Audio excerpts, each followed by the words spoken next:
الحمد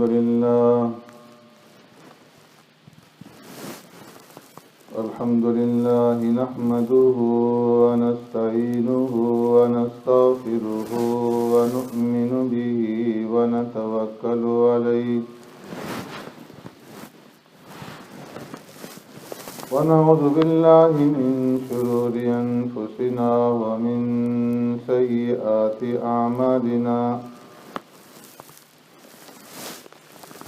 من يهده الله فلا مضل له ومن يضلله فلا هادي له ونشهد أن لا إله إلا الله وحده لا شريك له ونشهد أن سيدنا ونبينا ومولانا محمدا عبده ورسوله أرسله الله إلى كافة للناس بشيرا ونذيرا وداعيا إلى الله بإذنه وسراجا منيرا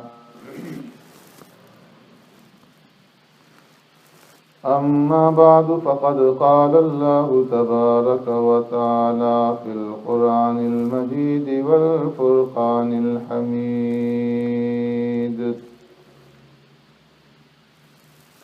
فأعوذ بالله من الشيطان الرجيم بسم الله الرحمن الرحيم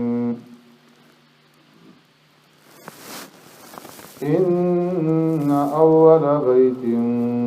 وضع للناس للذي ببكة مباركا وهدى للعالمين فيه آيات بينات مقام إبراهيم ومن دخله كان آمنا ولله على الناس حج البيت من استطاع إليه سبيلا ومن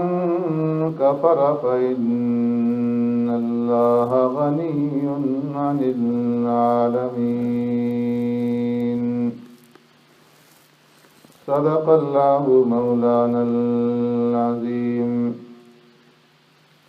يا رب صل وسلم دائما أبدا على حبيبك خير الخلق كلهم هو الحبيب الذي ترجى شفاعته لكل هول من الأهوال مقتحم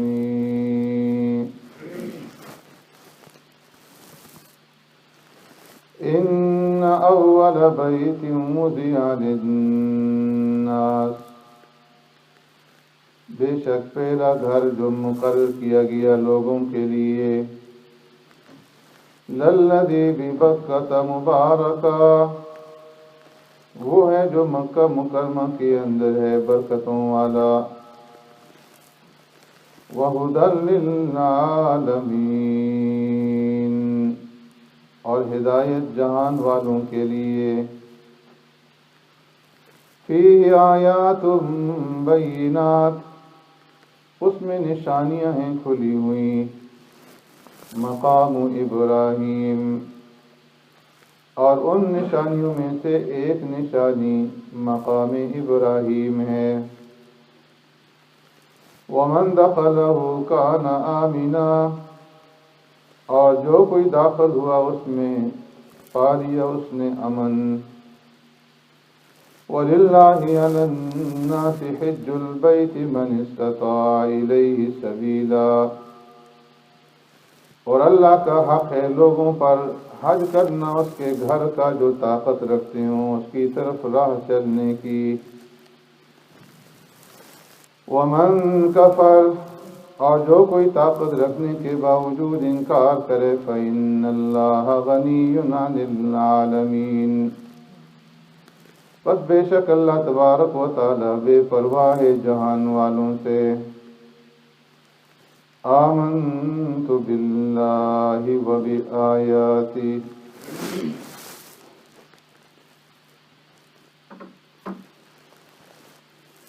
میرے محترم دوستوں، بزرگوں، بھائیوں،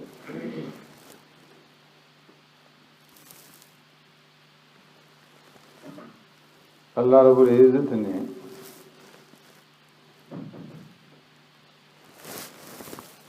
جو عبادت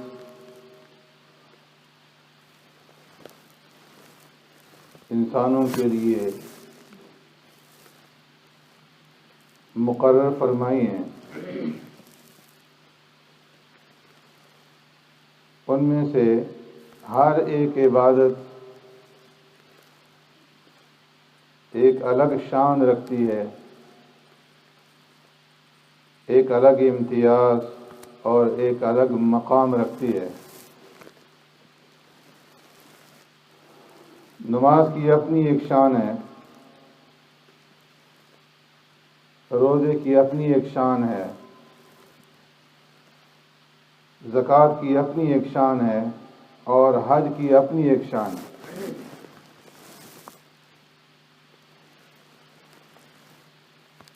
پھر مجموعی طور پر عبادات کو 3 حصوں کے اندر تقسیم کیا گیا ہے۔ کچھ عبادتیں تو وہ ہیں کہ جو انسان کے بدن سے تعلق رکھتی ہیں، انہیں بدنی عبادات کہا جاتا ہے، کہ جن کی ادائیگی بدن کے ذریعے سے ہوتی ہے، جس طرح کہ نماز ہے کہ نماز کی عبادت میں بدن استعمال ہوتا ہے اور بدن کے ذریعے سے یہ عبادت کی جاتی ہے۔ اور کچھ عبادات ایسی ہیں کہ جن کا تعلق مال سے ہے، کہ جن کے اندر انسان اپنا مال خرچ کرتا ہے اور مال کے ذریعے سے وہ عبادتیں ادا کی جاتی ہیں، جس طرح کہ زکوٰۃ ہے اور قربانی ہے، کہ اس میں مال خرچ کر کے اس کے ذریعے سے اللہ کی عبادت کی جاتی ہے۔ اور کچھ عبادتیں ایسی ہیں کہ جن کا تعلق انسان کے بدن کے ساتھ بھی ہے اور انسان کے مال کے ساتھ بھی، جیسے کہ حج ہے، کہ حج کی عبادت میں انسان کا بدن بھی استعمال ہوتا ہے اور انسان کا مال بھی استعمال ہوتا ہے۔ تو بدنی عبادت بھی ہے اور مالی عبادت، اور پھر حج کے اندر اللہ نے ایک عاشقانہ شان رکھی ہے، کہ یہ عاشقانہ قسم کی عبادت ہے۔ جب انسان احرام باندھتا ہے تو احرام کے باندھنے سے حج اور عمرہ کی یہ عبادت شروع ہوتی ہے۔ لیکن احرام کسے کہتے ہیں؟ بعض لوگ یہ خیال کرتے ہیں کہ صرف 2 سفید چادروں کو باندھ دینے کا نام احرام ہے، 2 چادریں باندھ لی تو احرام بن گیا۔ فرمایا کہ صرف چادروں کے باندھنے سے احرام نہیں شروع ہوتا، بلکہ احرام نام ہے بعض چیزوں کو اپنے اوپر حرام کرنے کا۔ کہ جو پہلے حلال تھی اب وہ اپنے اوپر حرام کر دی گئی۔ مثال کے طور پر سلا ہوا لباس پہلے اس کے لیے پہننا حلال تھا، اب جب اس نے تلبیہ پڑھا لبیک اللہم لبیک لبیک لا شریک لک لبیک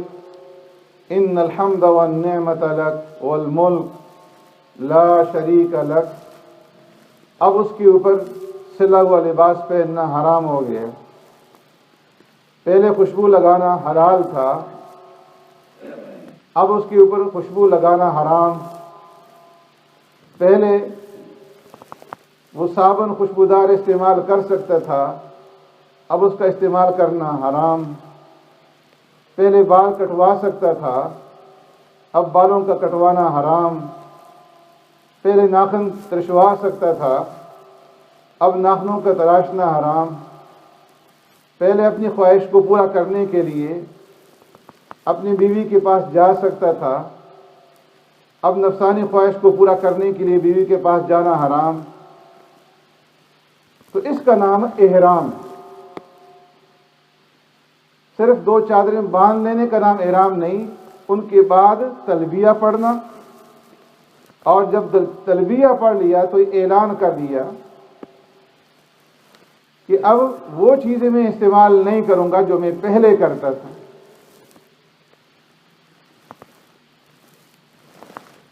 تو گویا اللہ رب العزت کے عشق کے اندر اور اللہ کی محبت میں آ کر کے اس بندے نے ان چیزوں کو چھوڑ دیا کہ جو پہلے وہ کرتا تھا، اسباب عیش و عشرت اور راحت کے سامان سب ترک کر دیے۔ خوشبو لگانی ترک کر دی، تیل لگانا ترک کر دیا، اور سلا ہوا لباس پہننا ترک کر دیا، عمدہ جوتے پہننا ترک کر دیا، اور لبیک اللہم لبیک کی صدائیں بلند کرنے لگا۔ فرمایا کہ یہ تلبیہ کیا ہے؟ لبیک اللہم لبیک، جس کا معنی ہے اے اللہ میں حاضر ہوں،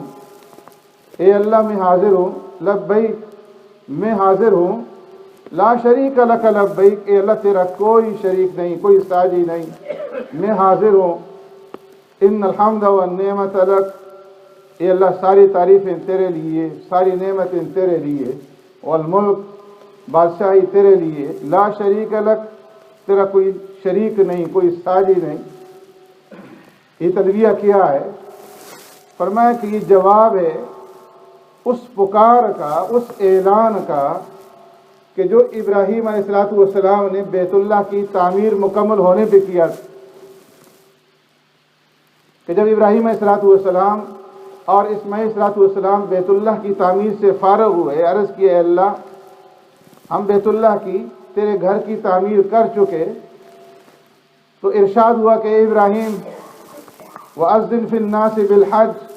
يَأْتُوكَ رِجَالًا وَعَلَىٰ كُلِّ ضَامِرٍ يَأْتِينَ مِنْ كُلِّ فَجٍّ عَمِيقٍ، اے ابراہیم لوگوں میں حج کی فرضیت کا اعلان کر دو کہ لوگ میرے اس گھر کے حج کے لیے آئیں، دنیا کے کونے کونے سے اور دنیا کے گوشے گوشے سے پیادل چل کر کے اور سوار ہو کر کے میرے اس گھر کی حج کے لیے آئیں۔ عرض کیا اللہ میں یہاں پر، اور یہاں کوئی آبادی نہیں، کوئی انسان نہیں، کوئی سننے والا نہیں، میری آواز کس طرح سے لوگوں کو پہنچے گی؟ فرمایا ابراہیم یہ تمہارا کام نہیں ہے، تمہارا کام ہے اعلان کر دینا، اور تمہاری آواز کو پہنچانا یہ ہمارا کام ہے۔ بعض روایت کے مطابق ابراہیم علیہ السلام بلند پہاڑ پہ چلے گئے، اور بعض روایت کے مطابق ابراہیم علیہ السلام مقام ابراہیم جس پہ کھڑے ہو کر کے بیت اللہ کی تعمیر کی تھی اس پر چڑھ گئے۔ اللہ نے اس مقام ابراہیم کو اٹھا دیا اور اتنے اونچائی کے اوپر یہ چلا گیا کہ ایک دنیا کے بلند ترین پہاڑ کی اونچائی کے برابر پہ پہنچ گئے۔ جس طرح لفٹ اوپر جاتی ہے، اللہ نے اس پتھر کو اوپر اٹھا دیا۔ ابراہیم علیہ السلام نے اپنے کانوں کے اندر انگلیاں ڈال کر کے، جس طرح آذان میں انگلیاں ڈالی جاتی ہیں، دائیں بائیں آگے پیچھے چاروں طرف مڑ کر کے، رخ پھیر کر کے اعلان کیا، ایھا الناس ان اللہ بنا بیتن فحجوا، اے لوگو اللہ کا گھر بن گیا ہے، اللہ نے ایک گھر بنایا ہے، تم اس گھر کے حج کے لیے آؤ۔ فرمایا کہ مشرق سے مغرب، شمال سے جنوب، خشکی اور تری کے اندر ہر ایک چیز نے ابراہیم علیہ السلام کی آواز کو سنا اور اس کے اوپر لبیک کہا، یہاں تک کہ وہ روحیں جو باپوں کی پشتوں میں اور ماؤں کی رحم کے اندر تھیں، فرمایا کہ انہوں نے بھی وہاں پر لبیک کہا، اور جس نے جتنی مرتبہ لبیک کہا دنیا کے اندر آنے کے بعد اتنی ہی مرتبہ اسے حج اور عمرہ نصیب ہو۔ جس نے ایک مرتبہ کہا، ایک مرتبہ، دو مرتبہ کہا، جتنی زیادہ دفعہ لبیک کہا اتنی مرتبہ حج عمرہ نصیب ہوں۔ تو اللہ نے ابراہیم علیہ السلام کی اس آواز کو قیامت تک کے آنے والے انسانوں تک پہنچا دی، اور اس کے اوپر انہوں نے تلبیہ کہا، لبیک کہا۔ تو آج پوری دنیا سے فرمایا کہ انسان جو حج اور عمرہ کرنے کے لیے مکہ مکرمہ جمع ہوتے ہیں، یہ جواب ہے اس پکار کا، اس اعلان کا جو انہوں نے ابراہیم علیہ السلام کی جواب میں کیا تھا، اور قیامت تک جتنے بھی آئیں گے ان کا تلبیہ پڑھنا، فرمایا یہ جواب ہے اس پکار کا کہ اے اللہ ہم حاضر ہیں۔ ابراہیم علیہ السلام کی اولاد میں جتنے بھی انبیاء آئے،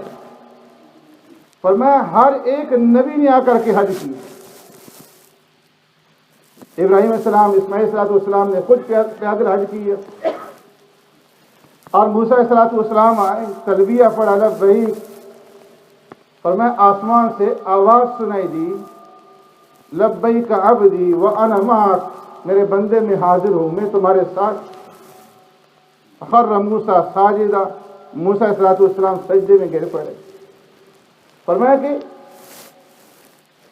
مقام رکن اور مقام ابراہیم اور زمزم کے درمیان میں 77 انبیاء علیہ السلام کی قبریں بنی ہوئی کہ جو حج کے لیے آئے اور یہیں پر مدفون ہوئے۔ تو اس لیے فرمایا کہ یہ حج جو ہے یہ ایک عاشقانہ عبادت ہے، اور تلبیہ جب بندہ کہتا ہے تو گویا وہ اپنے اوپر ان چیزوں کو حرام کر دیتا ہے جو احرام باندھنے سے پہلے اس کے لیے اس کا استعمال کرنا جائز۔